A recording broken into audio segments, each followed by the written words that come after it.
Chicago Public School student. Yes!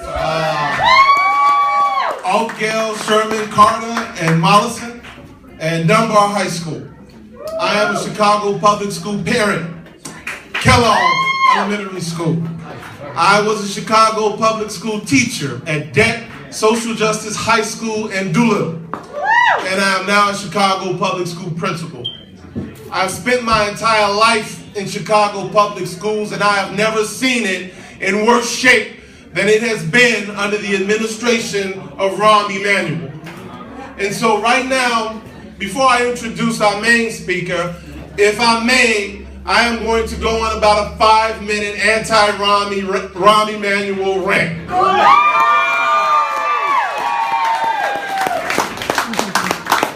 So, on February 24th, Rahm Emanuel got 45% of the vote. Just 4 years earlier, he was elected with 55% of the vote. That means in those 4 years, 10% of the people, representing tens of thousands of people across Chicago, decided that in the 2011 election, they made the wrong choice. They picked the wrong person for the job. That the person they put in office had failed and failed again. Failed to fill their potholes, failed to plow their streets in an equitable manner, failed to improve their schools, failed to improve the condition in terms of violence on our streets, failed to secure our pensions, failure after failure after failure after failure. But if you look at Rahm in the debates, he frames his failures as his successes. Because you know his weaknesses are his strengths, so his failures must be his successes. So let's look at some of these failures. We'll pick 4 of them that he likes to frame as his successes. 2 of them from schools. If I hear Rahm Emanuel say full-day kindergarten one more time,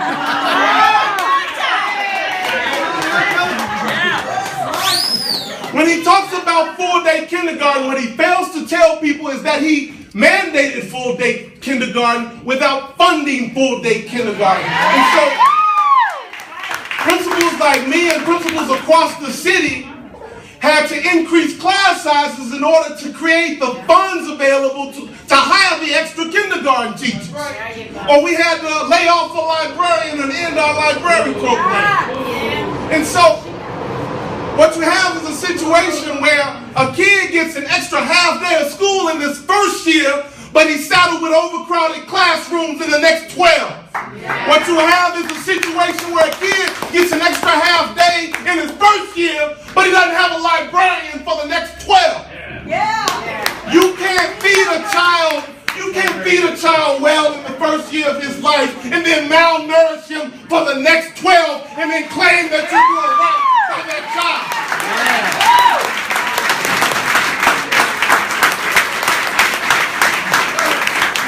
And in the same way, you can't give a child an extra half day of kindergarten in the first year of his schooling experience and then underfund and ruin the next 12 and then claim you're doing right by our children. You have failed our children. Failed them again and again and again. Let's look at another one of his failures that he likes to claim as a success. High school graduation rates. He claims they've gone up.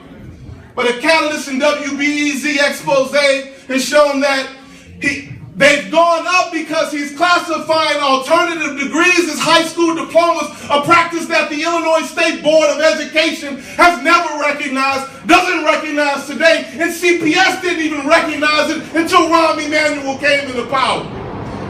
Another way that he's doing it is that it's been found from the Inspector General that they've been classifying dropouts as transfers. We don't need a mayor who raises graduation rates by manipulating statistics. We need a mayor who raises graduation rates by raising the number of students who graduate. That's what we need.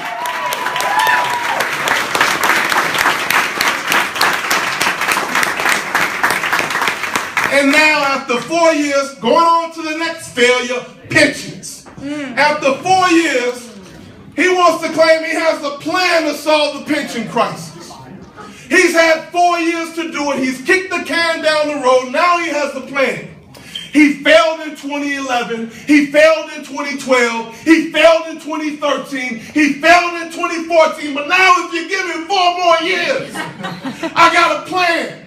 The best predictor of future behavior is past behavior. And in the past, he's failed again and again and again. And if you give him 4 more years, he'll continue to fail us.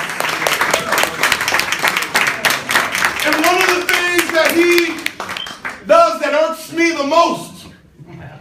In the last debate, he said every time when a child gets killed,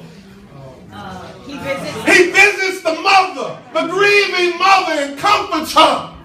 We need more than the mayor who visits the mothers of children after they're killed. We need a mayor who does everything in his power to prevent children from being killed in the first place.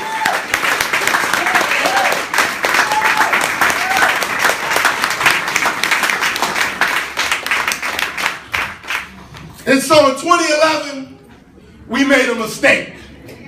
But on April 7th, we have an opportunity to correct that mistake. Yes, we do. We're going to correct that mistake by electing Jesus Chuy Garcia, the next mayor of our beloved city.